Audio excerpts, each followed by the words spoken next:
전 국민대학교 정치대학원장 박휘락 교수입니다.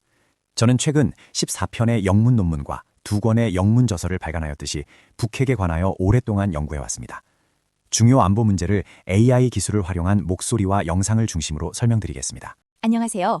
오늘은 예고해드린 대로 아주 민감하면서도 중요한 주제를 다뤄보려 합니다. 바로 핵무기를 포함한 남북한 군사력 비교입니다. 아직까지는 군사력 비교에서 핵무기를 포함하는 경우는 없었습니다. 핵무기가 너무 치명적이라서 혹은 핵무기 사용은 감히 상상조차 하기 싫어서일 텐데요. 하지만 북한이 핵을 가진 현실에서 핵을 빼고 군사력을 논하는 게 과연 의미가 있을까요? 사실 핵무기는 1945년에 이미 사용된 바 있습니다. 당시 히로시마에 16킬로톤, 나가사키에 20킬로톤이 투하되어 무려 20만 명 안팎이 목숨을 잃었죠. 현대 핵무기는 그때보다 수십, 수백 배 더 강력합니다. 그런데 냉전 시대의 러시아는 핵무기가 사용되더라도 인류가 절멸하는 것은 아니라면서 핵무기를 포함한 전쟁 수행 계획을 작성했고 북한도 이에 영향을 받을 수 있습니다. 최근 우크라이나 전쟁에서도 러시아는 수시로 핵무기를 사용하겠다고 위협했습니다. 특히 재래식 전력만으로 대치하던 남북한 중에서 북한이 핵무기를 확보하게 됨으로써 양국의 군사력 균형이 크게 변화되었을 것인데 핵무기를 제외한 채 계산하여 남한 군사력이 우위라고 말하는 것은 현실적이지 않습니다. 문제는 핵무기를 어떻게 평가해서 군사력에 포함시킬 것인가입니다. 저는 핵무기가 재래식 무기의 위력을 증대시켜주는 승수 효과, 멀티플라이어 이펙트를 초래하는 것으로 계산했습니다. 즉, 방어자인 비핵 국가는 핵이 무서워 과감한 반격을 못하고 부대를 분산시켜야 하며 무거운 방어 장비 때문에 전투 효율이 뚝 떨어집니다.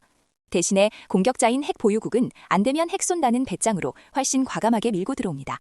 따라서 핵무기는 사용되지 않더라도 보유 자체로 기존 전투력의 효과를 증대시킨다는 겁니다. 저는 이 승수 효과를 핵 전략 수준에 따라 5단계로 나눴습니다. 미국과 러시아처럼 상대방에게 가능한 최대한의 피해를 야기할 수 있는 핵 억제 전략은 최대 억제로 봐서 100%의 승수 효과를 부여했습니다. 영국이나 프랑스처럼 상대방이 소중하게 생각하는 일부 표적만을 공격하여 파괴할 수 있는 핵 억제 전략은 최소 억제인데 이것은 50% 정도의 승수 효과가 있다고 평가했습니다. 중국처럼 치대 억제와 최소 억제 사이에 있는 경우에는 제한 억제라고 분류합니다. 또한 최소 억제에 미치지 못하는 수준은 신뢰적 최소 억제, 핵무기를 보유하기만 하는 수준의 경우에는 실존 억제라고 말합니다. 이러한 전략의 형태별로 부여한 승수효과 비율은 표에서 보시는 바와 같습니다. 추가로 검토해야 할 사항은 핵보유 동맹국의 확장 억제, 즉 해구산을 제공받는 비핵 국가의 경우입니다. 미국의 해구산 약속이 북한의 핵공격을 억제하고 있는 것으로 평가하고 있듯이 이 해구산의 약속도 어느 정도의 승수 효과를 산출하는 것으로 봐야 합니다. 따라서 미국의 해구산 약속은 실존 억제 중에서 최대치, 즉 20%를 부여하여 계산하였습니다. 핵무기를 승수 효과로 간주했기 때문에 핵무기를 포함한 군사력 비교를 위해서는 재래식 전력부터 평가해야 합니다. 이를 위하여 저는 국방비를 투입으로 봐서 50%의 가중치를 부여하였고 나머지 1. 현역군인, 2. 예비역, 3. 전차, 4. 대포, 5. 전투함, 6. 잠수함, 7. 전투기, 8. 방공미사일, 9. 공격용 미사일의 9가지를 주요 장비를 투입으로 간주하여 50%의 가중치를 부여하였습니다. 이 중에서 북한의 국방비에 관한 자료가 없는 것이 문제인데 북한군은 자체 영리 행위를 통하여 자급자족하고 인건비가 차지하는 비중이 매우 작아서 명목상의 금액만으로 판단하기는 어렵습니다. 2013년 한국의 국방부 정보본부장은 국회에서의 증언을 통하여 북한의 국방비는 남한의 3분의 1 정도로 봐야 한다고 보고한 바 있습니다. 따라서 북한의 국방비는 한국 국방비의 3분의 1 수준으로 산정하였습니다. 저는 이러한 방식을 적용하여 2018년에 논문을 발표하였고 2019년과 2025년에 한반도 선진화재단에서 발표한 한선 종합국력지수라는 발간물에 국방력 분야의 평가 결과로 포함시켜 발간한 바 있습니다. 그리고 5월경 발간되는 북핵에 관한 저의 책자에도 포함하여 발간하고자 계획하고 있습니다. 그러면 핵무기를 포함한 남북한 군사력 비교의 내용을 설명드리겠습니다.